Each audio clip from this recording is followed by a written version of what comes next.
گھر کے اندر پینے کا پانی آتا ہے، گھر کے اندر نہانے کا پانی آتا ہے، ہمارے پاس کئی کئی جوڑے پہنے ہیں، کپڑے ہیں، زیورات ہیں، مگر حضرت فاطمہ کو پینے کے لیے بھی پانی کنویں سے نکالنا پڑتا تھا، حضرت فاطمہ کو نہانے کے لیے بھی پانی کنویں سے لانا پڑتا تھا، اور صرف خود کے نہانے کے لیے نہیں، حضرت علی کے نہانے کا پانی بھی جمع کرنا پڑتا تھا، حضرت امام حسن کا پانی، امام حسین کا پانی، آپ کی بچیوں کے لیے، سب کے لیے نہانے کا پانی، پینے کا پانی حضرت فاطمہ کنویں سے نکال نکال کر کھینچ کھینچ کر کے لا کر گھر میں جمع کرتی تھی، پھر نہانے کا کام ہوتا تھا۔ ذرا سوچ کر کے دیکھیے، آپ تو نل چالو کر کے گھر میں پانی آتا ہے، پھر بھی آپ کی نمازیں وقت پہ نہیں ہوتی، اور حضرت فاطمہ یہ سارا کام جا کر کے وہاں سے لے کر کے پانی لا کر گھر میں جمع کر پھر بھی وقت پہ نماز ادا فرماتی تھی۔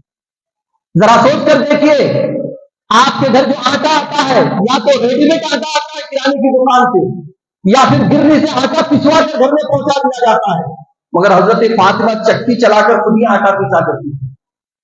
گھر میں ایک چکی تھا، جہیز میں ملا تھا، سرکار نے دیا تھا چکی۔ جہیز میں کیا تھا حضرت فاطمہ کے پاس؟ کھجور کے چھال سے بھرے ہوئے ایک گالی، ایک مٹکا تھا پانی کا، ایک مشکیزہ تھا، اور ایک چکی تھا۔ وہ چکی خود حضرت فاطمہ گیہوں ڈال کر، جو ڈال کر، گھما گھما کر کے آٹا پیستی تھی، اور آٹا پیسنے کے بعد پھر جا کر روٹی بناتی تھی، پھر روٹی بنا کر کے خود کھاتی تھی، حضرت علی کو کھلاتی تھی، اپنے بچوں کو کھلاتی تھی۔ پہلے ان کو کھلانے کے بعد بچتا تھا تو کھاتی تھی، نہیں بچتا تھا تو نہیں کھاتی تھی۔ یہ حال تھا حضرت فاطمہ کا۔ عبادت و ریاضت میں، اطاعت و فرما برداری میں کبھی انہوں نے کچھ کم نہیں کیا۔ آج اللہ نے ہمیں خوشحالی عطا فرمائی ہے، ہر طرح سے فارغ البالی کیا ہے، آپ کو اللہ تعالیٰ نے بہت اچھی زندگی عطا کی ہے۔ اللہ کا شکر ادا کیجئے، شوہر کی فرما برداری کیجئے، شوہر کی رضا کا کام کیجئے۔ آپ کو اگر کوئی خاص تقریر سننی ہو کہ اگلے پروگرام میں ہمیں اس